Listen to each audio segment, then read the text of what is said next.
filled with joy. We're thankful for his work in his life. So we might begin with the gospel itself. The gospel we read for the liturgy had 4 short verses.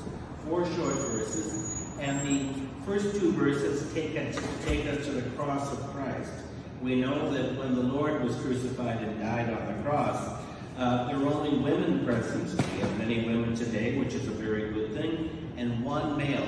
The youngest of the apostles was John. John was there, faithful, and from the cross, the Lord looked at his mother and commended her to the care of John, looked at John and made sure that he understood that his mother, Mary, would be in his care. Very, very important. We hear the other 2 verses, which focus on part of his ministry. John gives witness. He gives witness through his words and actions, and we know that it talks about he writes. He writes a number of different things. We know we have his gospel, the gospel which is quite different than the other 3 gospels. We have his letters, which are filled with the notion of the love of God and the love of man, and the Apocalypse, or the book of the Revelation, all either written by a scribe to him. We know that according to tradition, John doesn't do this by himself. He's helped by his scribe, who's Prochorus. So if you look at an icon of John, it has both him and Prochorus writing. So we have some points that are very important. So I think that one of the first things we have to say is the lesson John gives us is a lesson of faithfulness.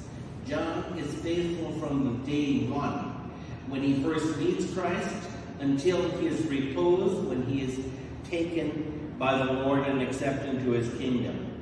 We know that according to the tradition, John most likely has a connection as a relative of the Lord, connected to Joseph, maybe from that family, so the foster father of Christ, a connection there. He's known Christ. When Christ begins his ministry at age 30 after his baptism and calls his disciples, John is one of them. He's young, the youngest, a teenager, and he's with him continually from that point. We hear about the inner circle of the Lord, the closest of the disciples, James, Peter, and of course, John. Very, very important. We can look at him throughout the ministry, ever there, ever faithful, ever with the Lord. And at the crucifixion, he's the only one of the apostles that does not deny Christ, essentially. That is a lesson for each and every one of us, that we are called to ever be with the Lord and not to deny him. We know that after the Lord's death and resurrection, the Virgin Mary was entrusted to his care and went to the city of Ephesus, that Greek city in Asia Minor, and there he presided as a bishop. His community was mixed. It was both Jews and Greeks, of course.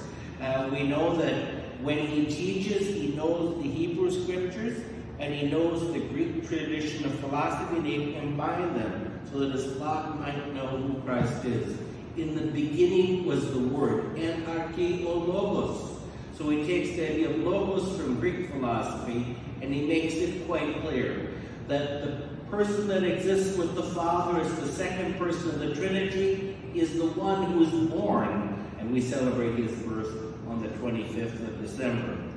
The Word became flesh and dwelt among us. He gives a confession that Christ is both human and divine and works out our salvation. Very, very important. When we talk about his gospel, it's different. We have the synoptics, Matthew, Mark, and Luke, who have a focus on telling the story. John takes us beyond the story and indeed reveals what it means. He cracks it open and presents it to us. So I have to say that John may be one of those people that maybe we need him as a friend. We might not always like him as a friend because he makes it quite clear that which is essential, and he always points out what is the truth, what is the fullness, what we need to understand. Very, very important. So he gives a life which is service, and he gives a witness. As bishop in Ephesus, in that community which is Greek and Gentile. When we talk about the sacraments, he's the first one that explains baptism, says that all must indeed be baptized, and he tells us clearly the Eucharist is the body and blood of Christ, and Unless we eat and drink of the flesh and the blood of the Son of Man, we have no life. We have his gospel, which is worthy of much attention and indeed focus. That witness. The witness which really comes out of his teaching in Ephesus. We know that after the Dormition or the kinesis of the Virgin Mary, he travels throughout the Eastern Mediterranean. He suffers under various persecutions. He is on the island of Patmos where he receives his revelation. So the monastery of St. John the Theologian is on Patmos. When we remember the Metropolitan Callistos Ware, who died just a month ago, that was the monastery where he became a monk, an active, lively monastery. We know indeed that after that period, John returns to his city of Ephesus and presides as a bishop. So sometimes when I talk about the development of the church with the threefold ministry, bishop, priest, and deacon, my comment is that occurred during the lifetime of John the Evangelist. If John hadn't approved of it and saw it as the working out of the church in history, he would have told us very clearly. He approves it. John indeed lives to a ripe old age. He dies, falls asleep in the Lord, natural causes. So I know I looked at several from the Synaxarium, I looked at several of his lives, and they give him as anywhere from 94 to 105 at the age of his death, but we can say that he lives to a ripe old age, ever faithful to the Lord. So as we remember him as an individual, and remember him as one who gives us the pleroma, the fullness of the faith, very essential.